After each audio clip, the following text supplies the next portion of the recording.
Hi, welcome back. In this session, we are going to discuss about some of the selected topics from law of tort. So it can be law of tort or law of torts. That is with respect to pigeonhole theory.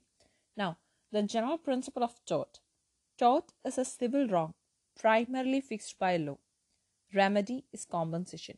General principles of tort are damnum sine injuria and injuria sine damnum. Damnum sine injuria means damage without injury. So for this, you don't have a remedy.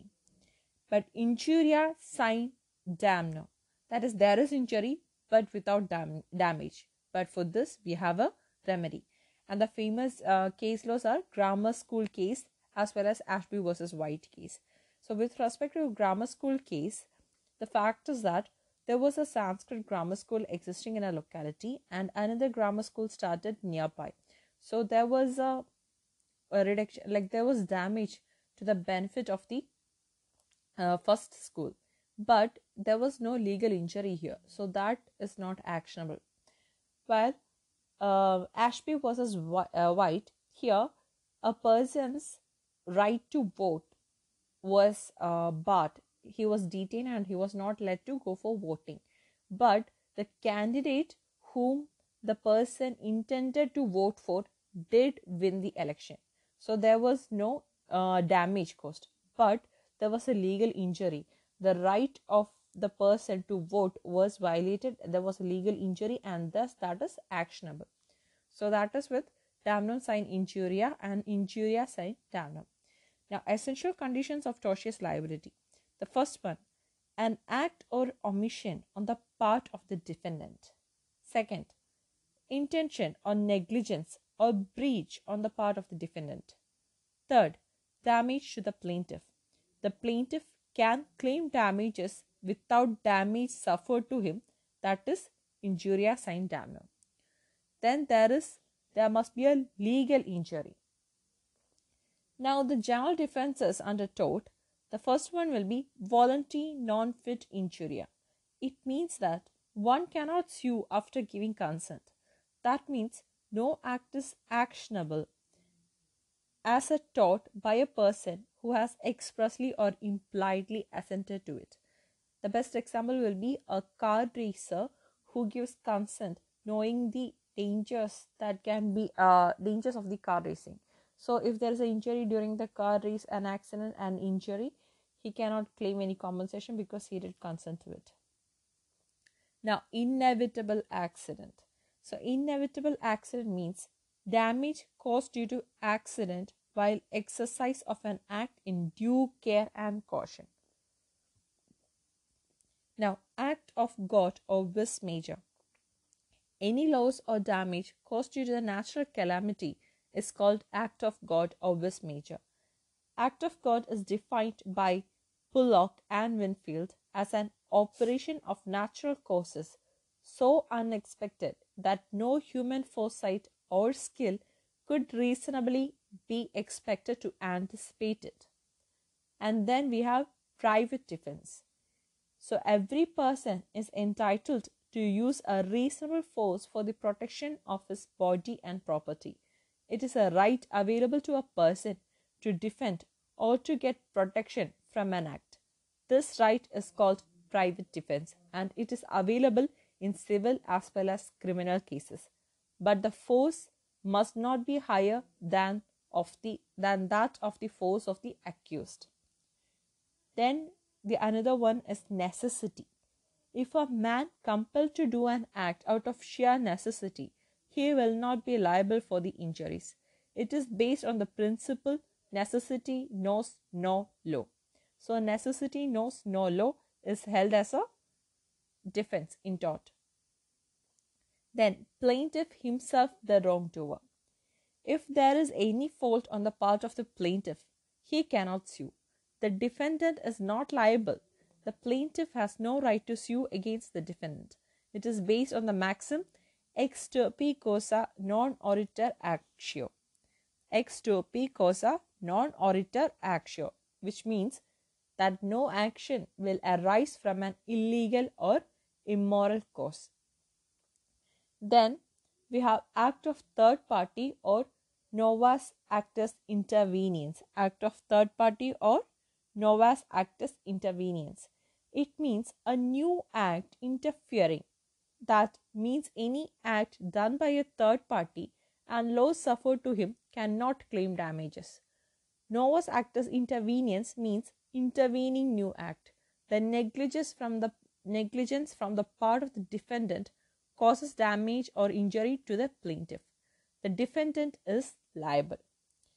So, but if the negligence from the part of the third party, the defendant is not liable. And then the defense of a statutory authority. An act done under the direction of a statute, no one shall have the right to claim. If any damage caused to a person due to the act of legislature, legal authority, etc., he cannot claim any damages. Then the last defense is the defense of mistake. So the realization of wrong by himself is called mistake. Mistake may be mistake of law or mistake of fact. Mistake of law is not an excuse, but mistake of fact, the defendant may be held liable, may be given as a defense.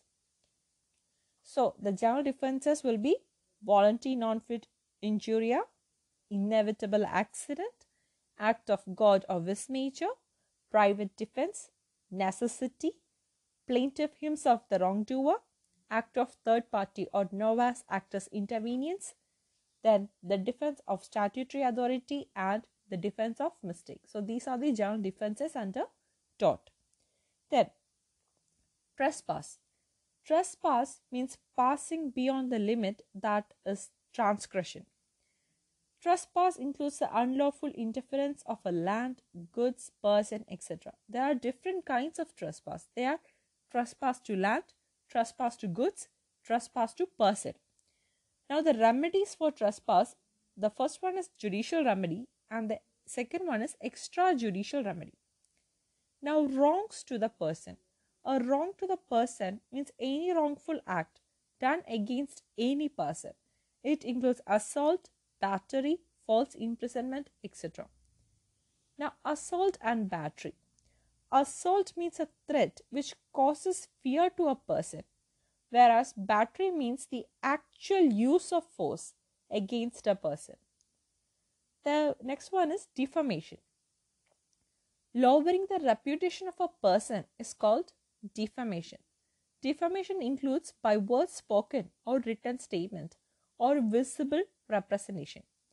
So defamation is there as an offense as in tort, is a tort as well as a crime.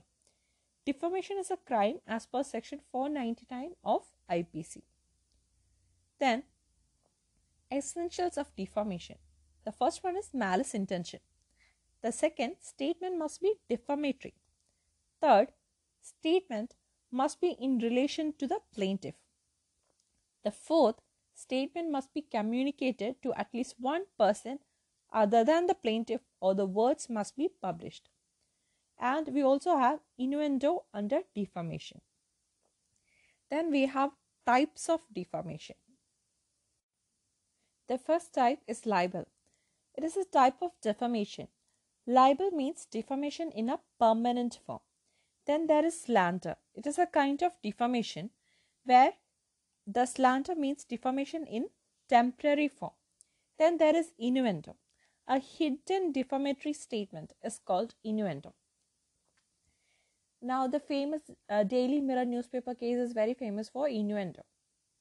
Now nervous shock. The wrong act of the defendant may not always cause a physical injury to the plaintiff.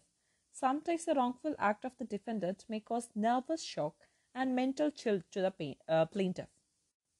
Nervous shock is now considered to be a fortuitous liability for the wrong as well established. And then another offense is deceit.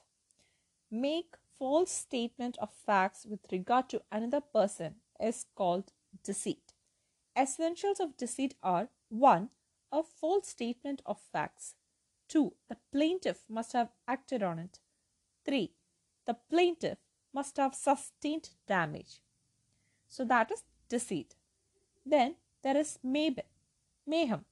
So that is privation of arms, legs, etc. may. Then there is passing off. The purpose of the tort of passing off is to protect the goodwill of a product. In the business world, a person may manufacture some goods and are in the same name or adopts some creative belief in the mind of the public. It helps no other person can make use of the same. Another type of offense under tort is wrongful restrainment. So we cannot say offense. Another kind of tort is wrongful restrainment. Preventing a person from proceeding to a direction in which he has a legal right to proceed. That is wrongful restrainment. Then there is wrongful confinement. Preventing a person from proceeding to any direction in which he has a legal right to proceed. That means abstain to move towards any direction. That is confinement. So, wrongful restrainment and wrongful confinement is not the same. In restrainment, there is not complete prevention or in movement, but in confinement, it is complete prevention of movement. Then we have negligence. Breach of duty to take care is called negligence. The essential of negligence are the defendant owed a duty of care to the plaintiff and made a breach of that duty. The plaintiff sustained damage because of this. So these are the essentials of negligence. There should be a duty that the defendant owed to the plaintiff. There should be a breach of that duty, and as a result, the plaintiff sustained damage. Then there is contributory negligence. The general rule is that a person suffered damage, he can claim damage from the wrongdoer. But in certain circumstances, person suffered damage cannot claim compensation from another for the reason that this negligence has contributed to his injury. That is, there was an injury, but if the injured person had taken due care, it would have been avoided. So, the injured person's negligence is also a part and a reason for the injury. In such a case, that is contributory negligence, and that person cannot claim damages. Contributory negligence means any damage suffered by a person due to his negligence too. So, the last opportunity rule. So, next we have last opportunity rule. It is the duty of a person to avoid an accident. Last opportunity rule is that the opportunity to avoid an accident must do that. Then we have nuisance. Anything done to hurt or annoyance of land of another is called nuisance. So it can be to hurt or to form annoyance. Simply say that the unlawful interference with a person's right. That is nuisance. The different categories of nuisance are noise, heat, vibration, smell, fumes, water, gas, etc. So, if your neighbor is burning some waste in their property and the fumes is affecting you and causing damage to your health, that is nuisance. Or for example, there is a loudspeaker playing high volume noise that is more than the permitted limits and it is causing injury to you, that is nuisance. Now, the remedies for nuisance, that will be suit for damages, then suit for abatement of nuisance, public law remedies, that is constitutional remedy. Then there are liabilities under tort.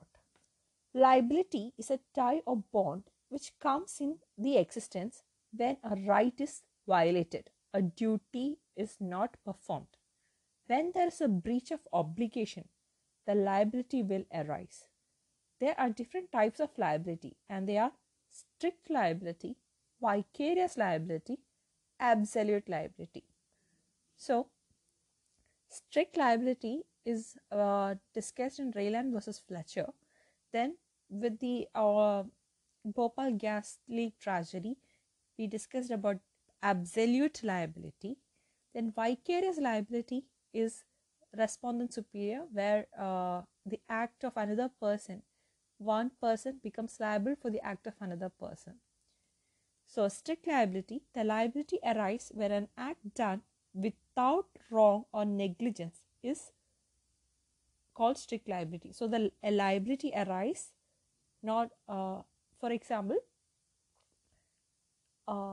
you have a dangerous thing in your plot that is dangerous, but your employee does something with it and causes injury to the neighbor. That is strict liability. But strict liability will have some exceptions. One such exception is that you did take the due care, you have taken all the due care to avoid such injury. But when it comes to absolute liability, it will be a similar situation, but where you don't have any defenses or exceptions to liability. So absolute liability, it is one of the liability in which any act done by the defendant is absolutely liable. In the case of strict liability, there are many loopholes to escape, but in absolute liability, the defendant has no chance to escape. And then there is vicarious liability. That is, the act is done by one person, but the liability goes to another person. That is called vicarious liability. Vicarious liability is based on the maxim respondent superior or cure facit per alium, facit per se. This maxim means this: if a person is doing an act through another person, it is the same as the person doing it himself. That is the meaning of cure facit per alium, facit per se. So that is with vicarious liability. So that is the end of this session. We have discussed only a few of the selected topics from Tort. So I hope it's helpful. If you like it, please click the like button. If you are not following my channel yet, please subscribe to my channel. Thank you for your support. And if you have any feedbacks, please do drop it in the comment box. Thank you and have a nice day.